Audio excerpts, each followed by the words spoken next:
Welcome to Going Antiviral, the podcast for the IAS-USA, a professional continuing medical education organization focused on HIV and other viral diseases.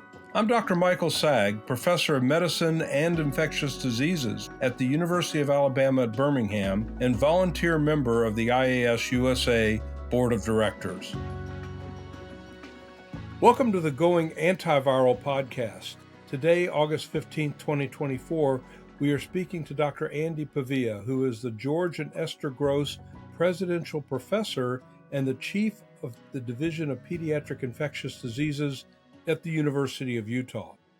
Dr. Pavia mentors a team of faculty and fellows at the University of Utah and also serves as Director of Hospital Epidemiology at the Primary Children's Hospital and Associate Director of Antimicrobial Stewardship there. His research interests include the epidemiology of influenza and other emerging respiratory infections, pneumonia, vaccine-preventable diseases, emerging infections, and HIV/AIDS, with a particular interest in infections of pregnant women and their children. Today, Dr. Pavia joins us to tell us what's all this fuss about bird flu, Influenza A. So, Andy, welcome to the podcast.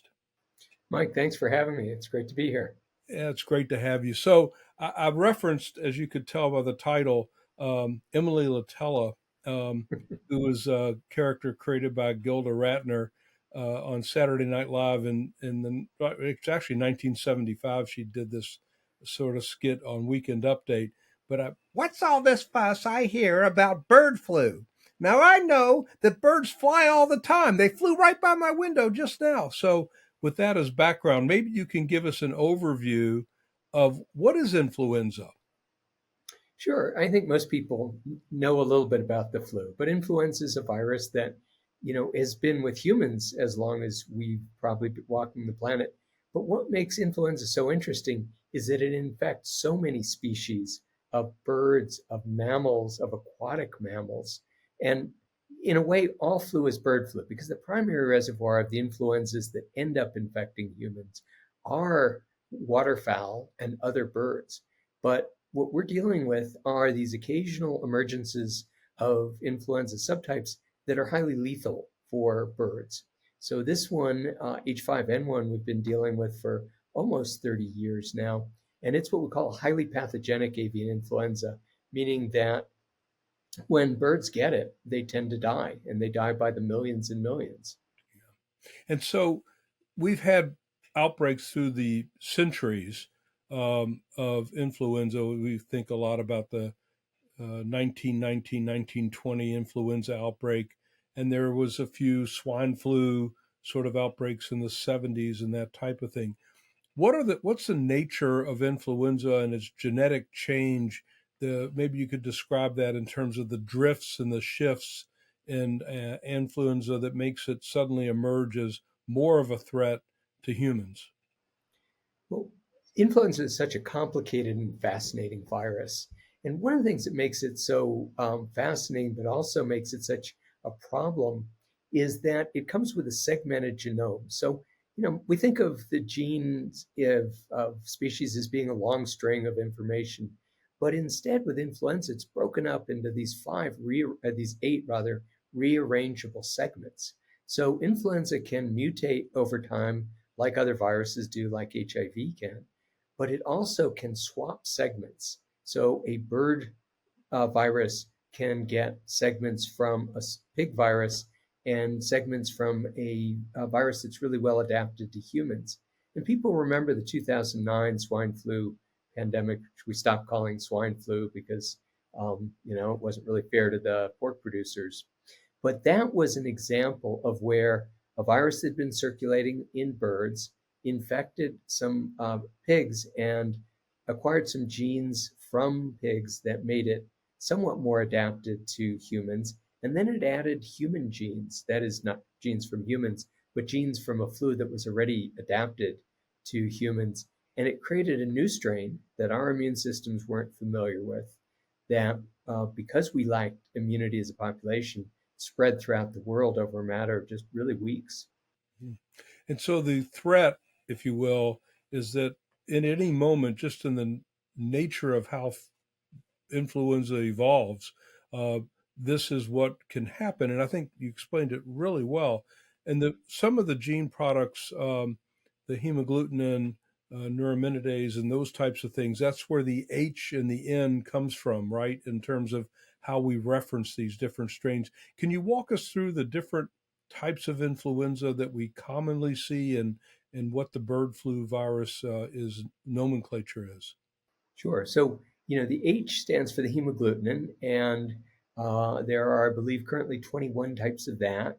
The N stands for neuraminidase, which is important for the virus leaving cells and being able to spread to more cells.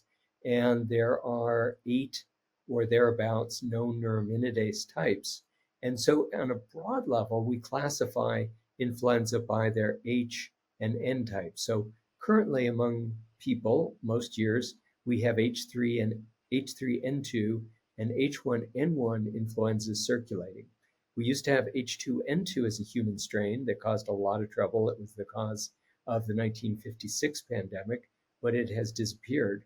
And so most of the avian flus, as well as things like the dog flus and there are whale flus and porpoise flus, but most of them have hemagglutinin types other than H1 and H3. And the one we're concerned about right now is H5N1. And this is a virus that, I mentioned earlier that it's highly pathogenic for birds, but it has caused human disease. It first emerged in 97 in Hong Kong, and it was killing large numbers of birds in the markets. But there were human cases, and those human cases were very severe. There were something like 24 deaths before they were able to control it. And it disappeared. They basically slaughtered all of the birds in the Hong Kong markets. And for 6 years, there was no H5N1. Then in 2003, it came back, but like the Terminator, it stayed. So it's circulating. I know you'd like the movie references, Yeah, but of course. it reemerged in Hong Kong, spread to Vietnam, Indonesia, and eventually reached Egypt and North Africa, where it was causing big die-offs among backyard chicken flocks and commercial chicken flocks, but it kept infecting people. We ended up with some 650 or so human infections, almost half of which were fatal. We wondered all along whether, is this just the tip of the iceberg? Was it infecting a lot of people and we only diagnosed it in places like Egypt or Indonesia among the sickest of patients? And that remains a bit of an unknown, but it doesn't look like it. It looks like it was very hard for humans to get infected, but if they did get infected, they got very sick. And then what we're dealing with now is an offshoot of the genetic tree. It's this clade that emerged in 2020. It goes by the very melodic name of 2.3.4.4b. So we're really good at naming influenza strains in really sexy ways, unless we call it the Spanish flu or the swine flu. And this emerged as largely in the West, and it was started to kill huge numbers of birds, and not only commercial chicken flocks, untold numbers of chickens and egg-laying hens. People remember when it was $6 for a dozen eggs. That was because of H5N1. But then in the last 18 months or so, we began to see infections in a sort of dizzying array of mammals that we didn't expect to see it infecting. There was an outbreak among minks. There were outbreaks among seals in South America. There have been a number of North American carnivores that have been infected. So foxes, bears, weasels, the thinking is that they ate dead birds and became infected that way.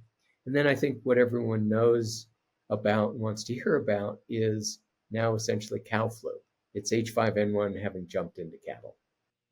So if we think about these different strains of influenza, and as I'm imagining all these different animal species that it can infect or not infect, it seems like a lot of that's dependent on two things. One is the receptors in the airways for these different animals, including humans, whether or not they can actually become infected in the first place. And secondly, once an infection ensues, how much immunity is there to kind of knock it out? So, can you walk us through the natural history of transmission and maybe put that into context for us? Sure. So if you think about what it takes for a flu virus to infect us, it has to be able to easily get transmitted from person to person, and it has to be able to infect the person who's on the receiving end. And so to do that, flu virus that's a human adapted strain has to use receptors that are very common in the upper airway of humans. And these are called alpha 2,6 sialic acid linkages, um, which in most bird flus use 2,3 sialic acid linkages. We have those, but only deep in our lungs and a few other tissues. And so for a typical bird adapted flu, the virus has to get all the way deep down into our lungs to cause infection.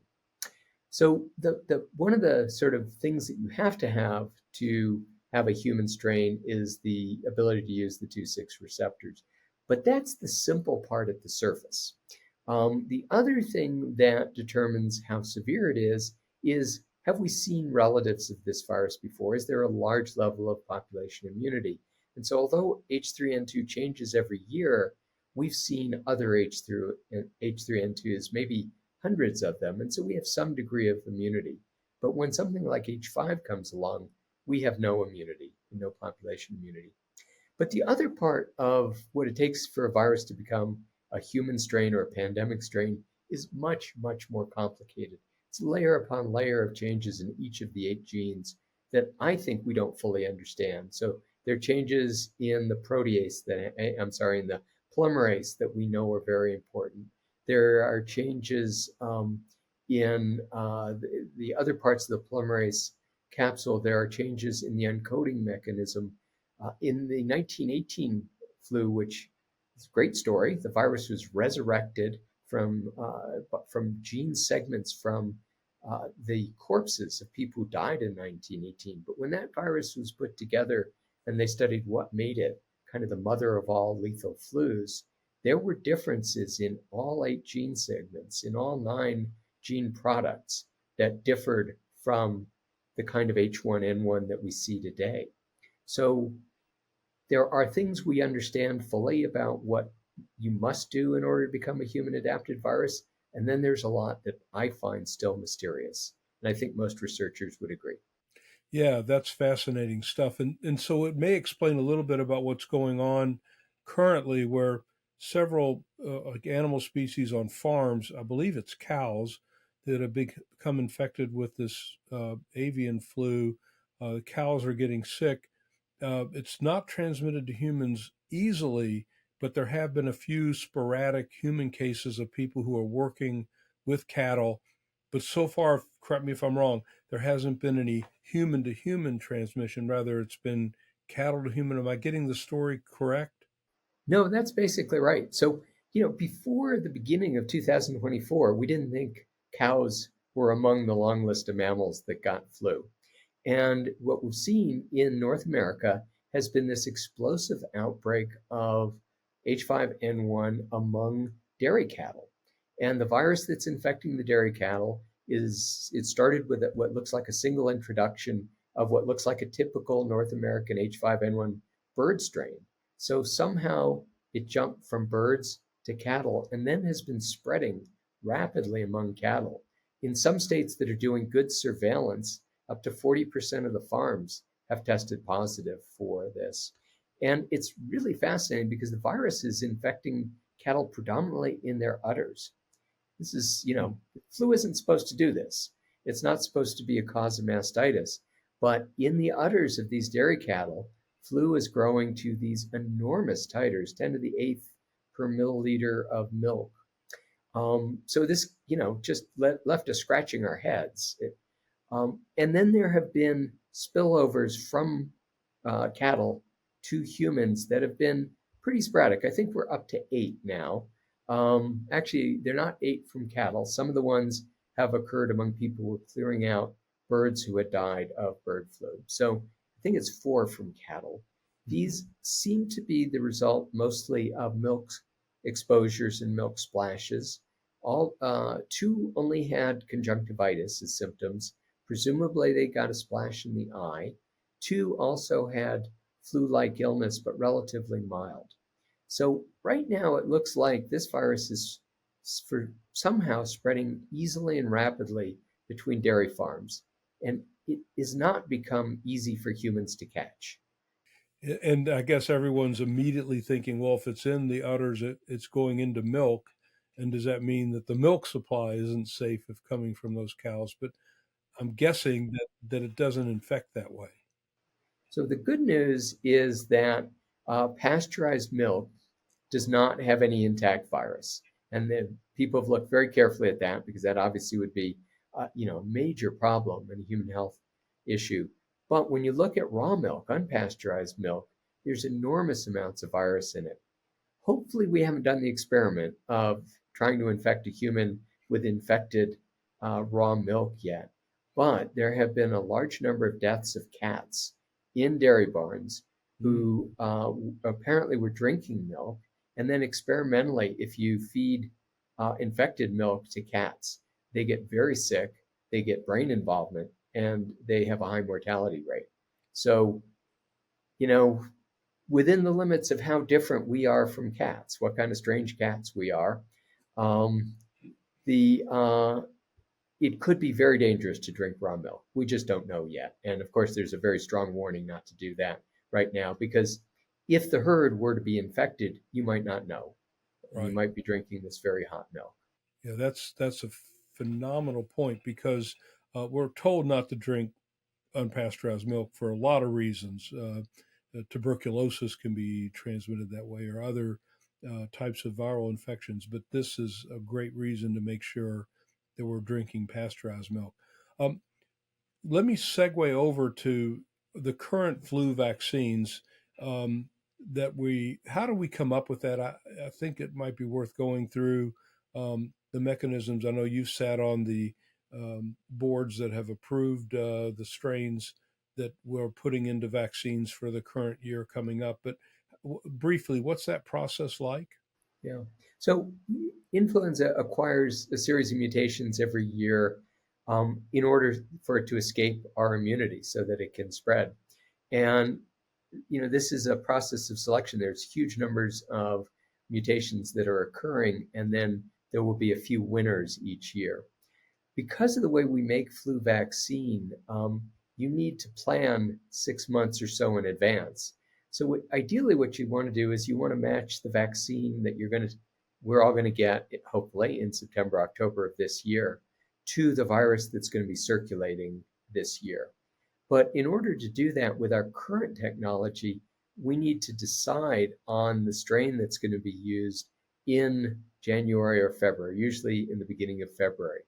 Now, one of the great goals is to speed this process up by moving away from the technology that we've got right now, which is 70-year-old technology growing it in eggs, to some of the new technologies that are proving themselves. So cell-based vaccines, recombinant protein vaccines, and now mRNA vaccines for flu. So these minor drifts, these minor changes mean that the vaccine that we made a year ago will probably not be terribly effective this year. And of course, the other problem with flu vaccines is they don't produce long-lasting immunity. So even if the virus didn't change, I've already lost most of the antibody from the vaccine I got 11 months ago last Mhm. September. Mhm.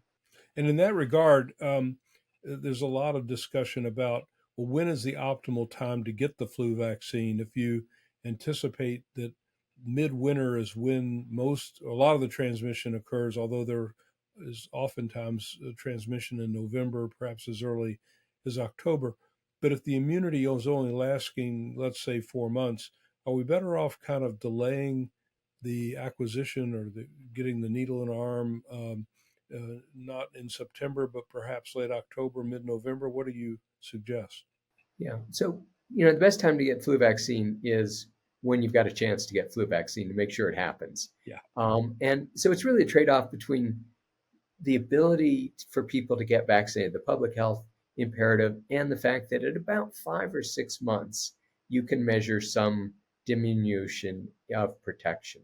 So, with that, relatively modest loss of protection late in the season, um, probably the ideal time would be about the beginning of October because it's rare for flu to show up much before Halloween. And some years it may not show up in force until around the new year. But for most people, getting it done in the busy fall season is really a question of being opportunistic. So, for example, at our hospital, the first grand rounds of the season, which is usually around September 10th or so, we hold a mass clinic because that's when people are used to getting their vaccine. They're very enthusiastic about it. We can get 1,000 vaccines done that day. And that's 3 weeks earlier than the theoretical ideal. But out of those 1,000 people who got it that day, there probably are a couple hundred who would not get back around to getting their vaccine all season. And so I think for the average person, the same thing applies. If you happen to be in the store and they're having a flu shot promotion anytime after September 1st, and you think of it, go for it. If you have a doctor's appointment and it's in the end of August, early September, it's probably best to take advantage. Unless you're the sort of person who puts it on your planner and will absolutely go in on October 1. Right. Or your hospital requires all personnel to get it, and they will track you down if you don't. So Well, yes, that's the other issue. At our hospital and so many others, if you're not vaccinated by November 10th or so, they start threatening to take away your privileges. yeah. And you have about one more week before you find yourself not working and spending about a month of paperwork to get reinstated.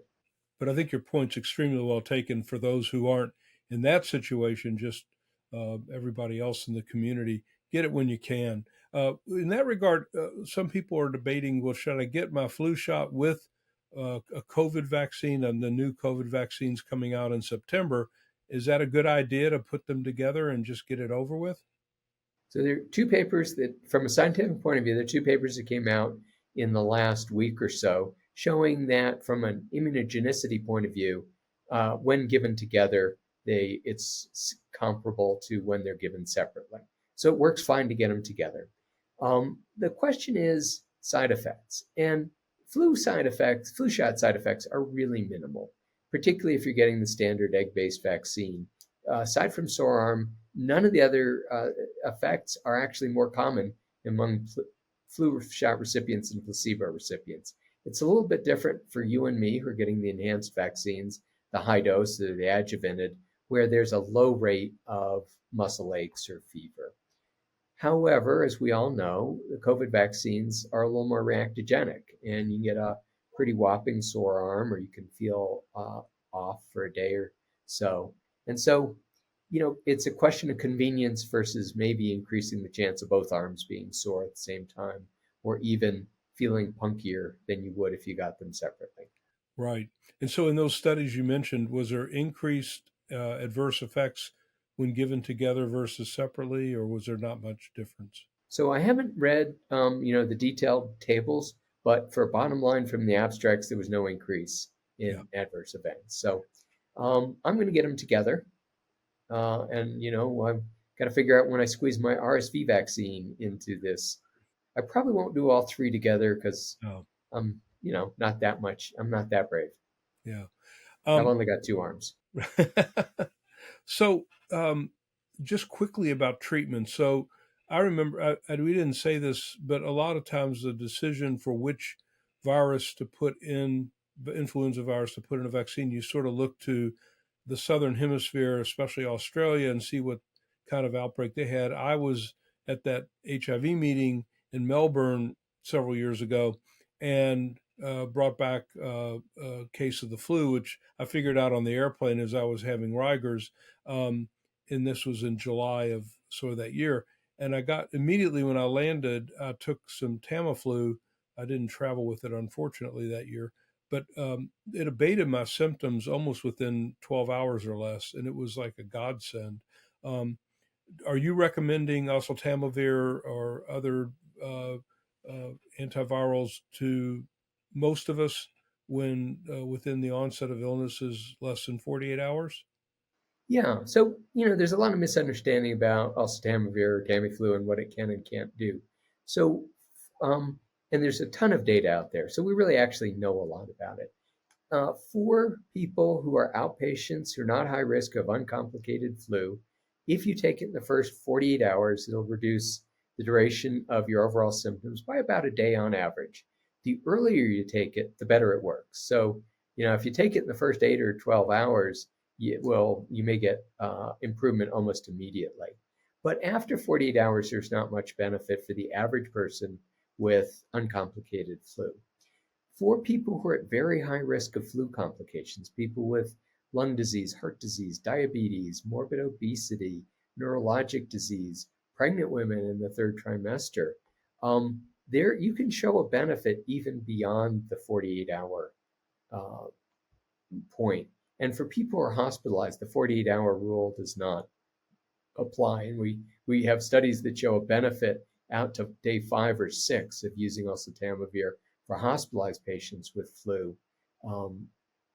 and which is really quite different than that 48-hour rule. So for you and me, getting sick with moderate misery, it's a reasonable way to reduce the duration of misery. And so it's, in the official recommendations, it's can consider, because it's not going to save your life.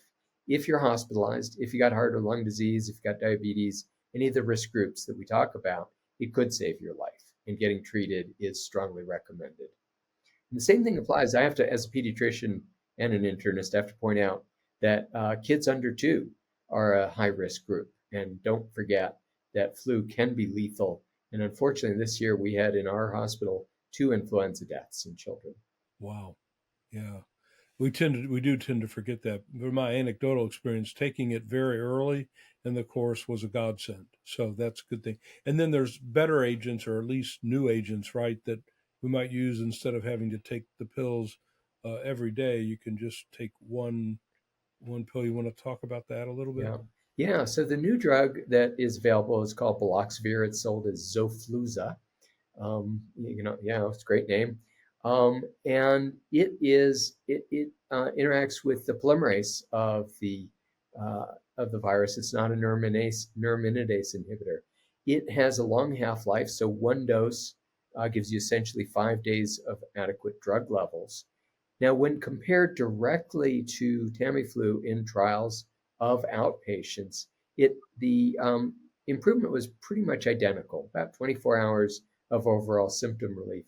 It did reduce the viral load by about a day and a half faster, and about a log more in the first 24 hours. So it's a more powerful antiviral. But for uncomplicated flu, at least the clinical benefit remained kind of on the modest side. Now, there's a couple of issues with it to consider. As a once-a-day drug, it's great, but Tamiflu is now generic, and so there's a cost difference. It's somewhere in the $100 to $150 range for baloxavir, and most places sell generic oseltamivir for about $40. There is a somewhat higher rate of emergence of resistance on treatment with baloxavir, which probably doesn't matter much to the individual person. It has not, fortunately, spread, and so we don't see circulating baloxavir resistant strains. We don't have a lot of data on using baloxavir in the hospital, so CDC has said until we have that data, oseltamivir is still the preferred drug for hospitalized patients. And the reason for that may be that for hospitalized patients, 5 days of drug levels that are dropping throughout those 5 days might not be enough. And so, a lot of people think that we need a different dosing regimen to study in the hospital. Yeah, it makes sense. So our time is rapidly running here, but before we go, any sense of whether the H5N1 viruses would be resistant to either of those 2 major treatments? So I'm going to knock on some wood here. So sequences have been looked at least 1,000 sequences. A lot of them are from birds, but including all of the human cases. And it was 0.4% had a mutation that might confer resistance. This is about the same or even slightly lower than the rate of finding these mutations in circulating human flu strains. So that's the good news. The bad news is that it's flu, and flu is unpredictable. Flu can do whatever it wants, and there's no reason that we should believe that resistance couldn't emerge over time. Is it highly likely? There's nothing about these viruses that says it's more likely than with human strains, But is it possible? Absolutely, and we should be prepared. Right.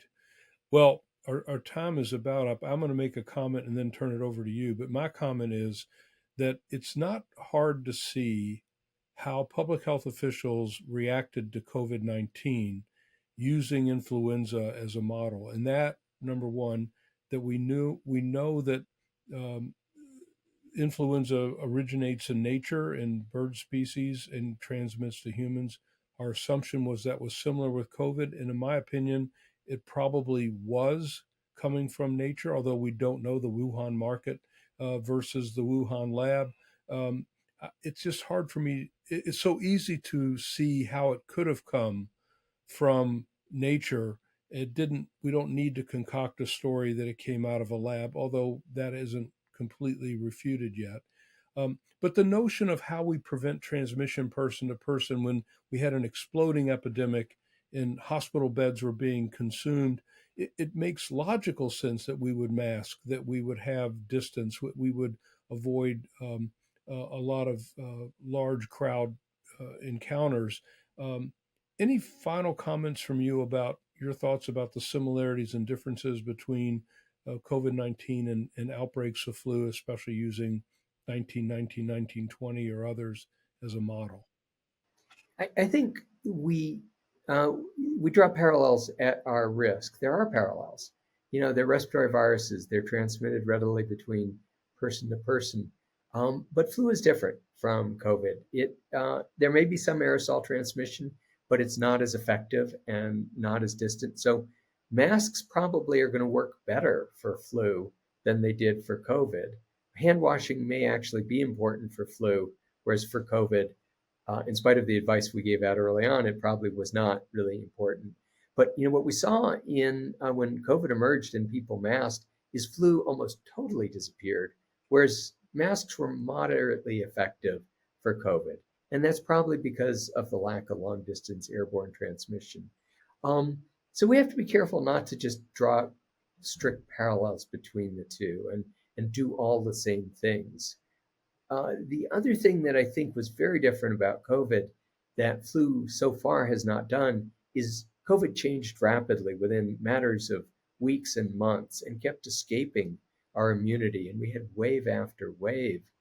And we didn't really see that in 1918. We had 3 waves. And then it sort of settled down and went away. But every new flu virus is going to be different. My old mentor and teacher at CDC, Nancy Cox, said, if you've seen one flu outbreak, you've seen one flu outbreak. So, we have to go into this, if H5N1 becomes a major human problem, not fighting the last war, but really learning quickly from it and adapting. And one of the things we have to learn is to not let politics drive it, to be good stewards of taking care of each other, using good science, being rational, and keeping the politics apart. I can't think of a better way to end the podcast than with that commentary. Andy, thank you for joining us. This has been illuminating in many, many ways, and very grateful for your time and for your expertise. And thanks, Mike. It was great. And I guess to remember Gilda Radner, we've got to end up with there's always something. Never mind. It's always something. Exactly. Thanks, Andy. Thanks, Mike. Thank you for listening to this episode of Going Antiviral. Catch up on earlier episodes wherever you listen to podcasts, and check out the video versions of this episode and others on the IAS-USA YouTube channel. You can find these links in the show notes, or simply go to YouTube and search for IAS-USA, and there they are. Be sure to subscribe, rate, and review Going Antiviral on Apple Podcasts. This podcast is for informational and educational purposes only and is not intended to serve as medical advice. Opinions expressed in this podcast do not necessarily reflect the opinions of the IAS-USA or its affiliates. If you have a question you'd like answered on the show, you can send it to podcast@iasusa.org to be answered in a future episode.